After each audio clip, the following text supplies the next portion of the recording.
Hey y'all, I'm Shayna and I'm back with another review. This is for Love and Marriage Huntsville, season 6 or 7, episode 28 or 13, whatever your TV tells you.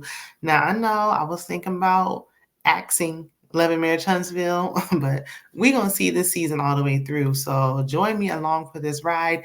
Don't forget to hit the subscribe button if you haven't already. If you enjoyed the content, be sure to like, tell a friend to tell a friend, and drop down and leave me a comment. Let me know you stopped by, okay?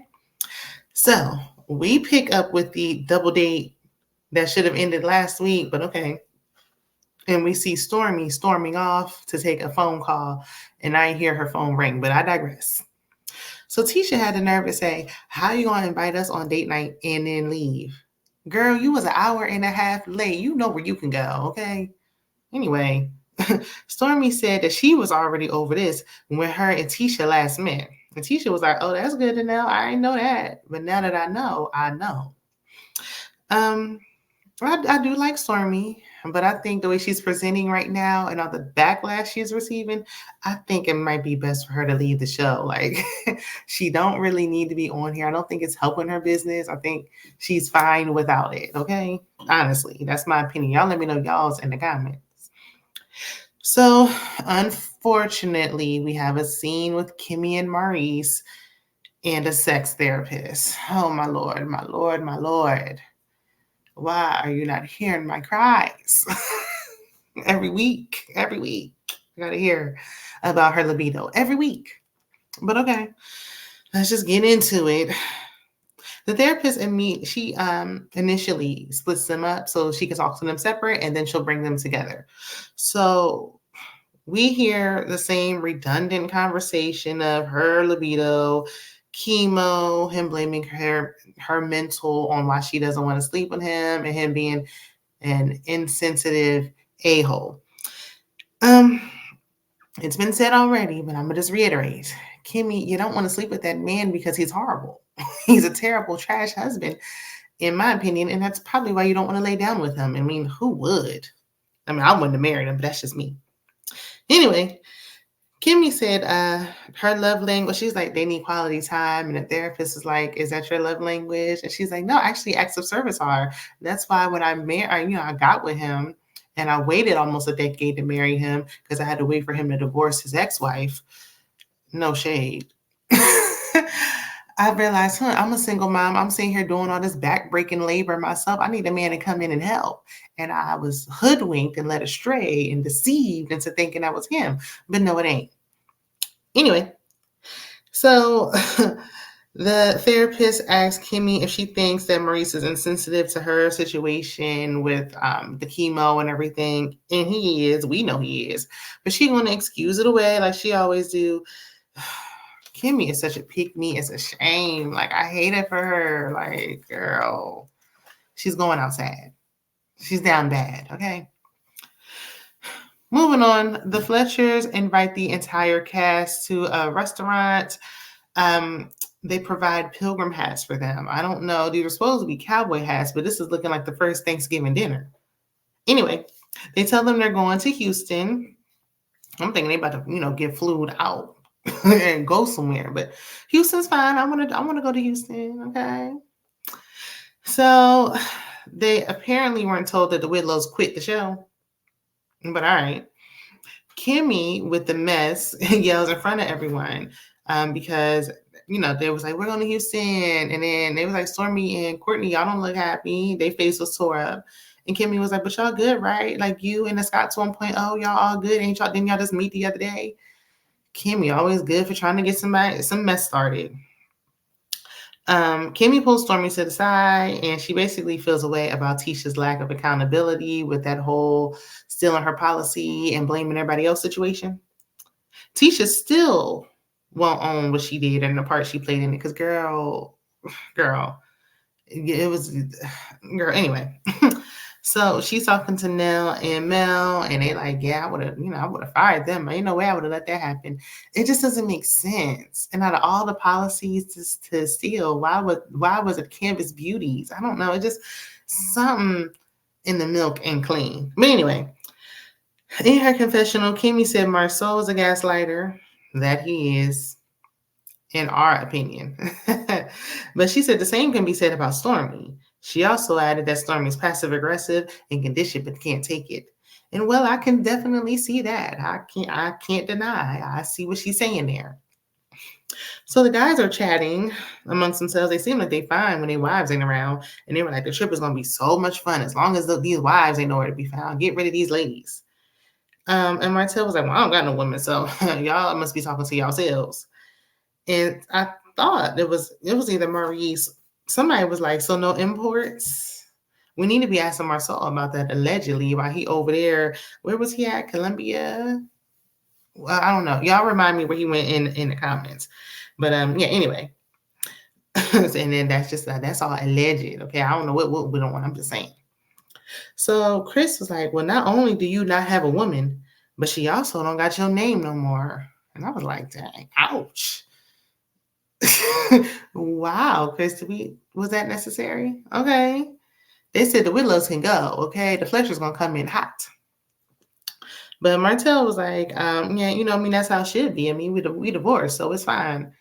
Who are you trying to fool, Martell? Please.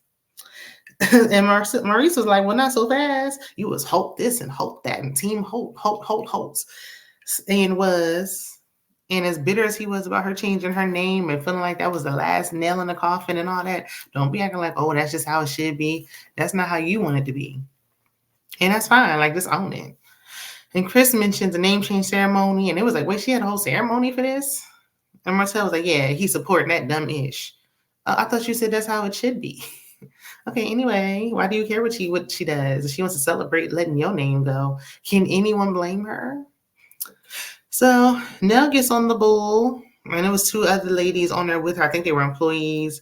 Marcel was like, oh, see, Fletch, he got him a little wild one. Okay, I see you, boy. Her little self. They were like, the Houston trip may be fun after all. Nah, because y'all going to be in that Airbnb arguing the whole time. But I digress. So it's time for the cash trip that the Fletchers are hosting. And why are they not in the opening credits? Remove the Whitlows and Kiki. She can get off of there too. And put the Fletchers in there. So Mel arrives and immediately says, I need to set boundaries up in here, because Chris Fletcher was making little jokes about her and Martell. And she was like, don't be putting me and his name together. Don't put us in the same room together. Don't have me next to him or anywhere near him at all. Okay, Mel, we heard you. Can you blame her after all Martell's done? No, you can't. So Martell arrives right after. It's like he probably was waiting, looking for her car, probably by her house, waiting to see when she was going to pull off. But anyway, Martell says hi to Melody. Melody, she gave him the two fingers. That's all he get. And he's like, oh, I mean, I'm fine. If she in the room, you were the, I ain't going to go there. I ain't even going to bring up the fact that he had an outside child. I ain't going to do it. So Nell says that the Whitlows aren't coming. She didn't mention that they quit. But okay. Then Nell said that they picked rooms for everyone because of certain relationships. Ma'am, you really could have left that part out. You ain't have to add that. It wasn't necessary. Everybody knows the tension is thick with the former Holtz. So in the Scott's 2.0 room, Kimmy addresses the horrible, awful, very disgusting comments that Maurice made earlier this year. On his Carlos King interview about, how she just suffers, and y'all know what he said. But she said she doesn't feel protected or respected. If you don't feel protected or respected with your own husband, why are you with him?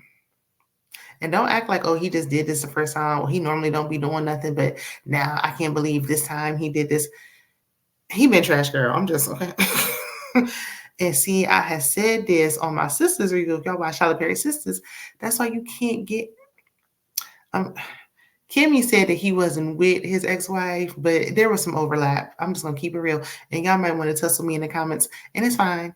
But because there was some overlap, girl, somebody's husband ain't supposed to. That's why that's why you dealing with such a terrible man at such an awful time, because that woman's husband wasn't supposed to be. Anyway, anywho.